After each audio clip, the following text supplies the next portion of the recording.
పేద ధనిక తేడా లేకుండా పవిత్ర రంజాన్ మాసాన్ని ముస్లిం సోదరులు నిష్ఠతో ప్రార్థనలు చేసి పండుగను జరుపుకోవడం సంతోషదాయకమన్నారు ఎమ్మెల్యే ఆరణి శ్రీనివాసులు.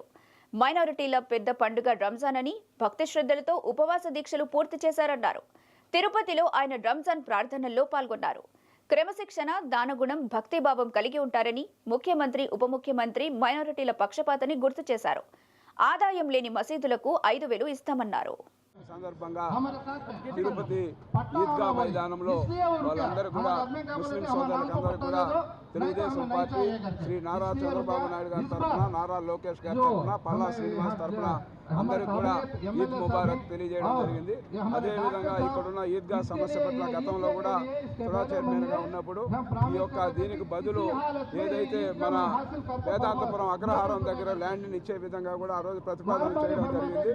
తర్వాత ప్రభుత్వం రాకపోవడం ఇవన్నీ జరిగిన తర్వాత ఇప్పుడు మళ్ళీ కూడా ఈద్గా మైదాన సమస్యను పరిష్కరించడానికి మేము అటు ఎమ్మెల్యే గారు అందరూ కూడా కలిసి ఆ యొక్క సమస్యను పరిష్కారానికి మా వంతు మేము కృషి చేయడం జరుగుతుందని కూడా ముస్లిం సోదరులకు హామీ ఇస్తూ అందరికి కూడా ఈద్ ముబారక్ తెలియజేస్తూ సెలవు తీసుకుంటా ఉన్నాం. తిరుపతి లాంటి పవిత్ర పుణ్యక్షేత్రంలో అసలు ముస్లిం సోదరులు, హిందువులందరూ కూడా కలిసిమెలిసి ఎల్లకాలం ఇలాగే ఉండాలని కూడా కోరుకుంటూ సెలవు తీసుకుంటాం. ముస్లిం సోదరులందరికీ ఈద్ ముబారక్. పేద ధనిక అనే తారతమ్యం లేకుండా ఒక నెల రోజులు రంజాన్ మాసంలో కఠోర దీక్ష చేస్తూ అల్లాను ప్రార్థిస్తూ ఎటువంటి ఇబ్బందులు లేకుండా ఆయుర ఆరోగ్యాలతో ఉండాలని మాసం రోజులు ఇంటిల్లి పాది కుటుంబ సమేతంగా ఇంట్లో కూడా నమాజ్ చేసుకుంటూ, మసీదుల్లో నమాజ్ చేసుకుంటూ ఒక ఆనవాయితీగా ఇది ప్రపంచవ్యాప్తంగా ఒక పెద్ద పండుగ చేసుకునే సమయం రంజాన్ మాసం. ఇటువంటి రంజాన్ మాసంలో మన అల్లా సూచించిన సూచనలు, క్రమశిక్షణ, దానగుణం, శక్తి, భక్తిభావం కలయిక ఈ యొక్క రంజాన్ మాసం. ఈ రంజాన్ మాసంలో అల్లా దయ అందరిపైన ఉంటుందనేసి కూడా తెలియజేసుకుంటూ ఎన్డీఏ కూటమి ప్రభుత్వం, గౌరవ ముఖ్యమంత్రి నారా చంద్రబాబు నాయుడు గారు, అదేవిధంగా గౌరవ ఉప ముఖ్యమంత్రి పవన్ కళ్యాణ్ గారు ముస్లింల పాలిటీ తన ఎన్నలేని ప్రేమ చూసుకుంటూ గౌరవ ఎన్టీ రామారావు, దివంగత ఎన్టీ రామారావు స్థాపించిన పార్టీ తెలుగుదేశం పార్టీ. అప్పటి నుంచి కూడా ముస్లింలు తెలుగుదేశం పార్టీకి మద్దతుగా నిలుస్తున్నారు.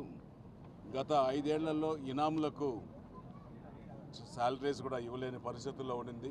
అవన్నీ కూడా మన ప్రభుత్వం, తెలుగుదేశం, జనసేన కూటమి ప్రభుత్వం ఏర్పడిన తర్వాత ప్రతి మసీదుకు మన 5,000 రూపాయలు ఇవ్వడం ఆనవాయితీగా చేస్తున్నారు. అంతేకాకుండా ఇనాములకు, మౌజములకు 5,000, 10,000 ఇచ్చి వాళ్ళని మసీదులను కూడా బలోపేతం చేసుకుంటూ వాళ్ళని కూడా ప్రార్థనలు తెలియజేసుకుంటూ ఉన్నారు. మొన్న జరిగిన ఎన్నికల్లో ముస్లింలు చూసిన ఆదర అభిమానాలను ఎప్పటికీ మర్చిపోలేను.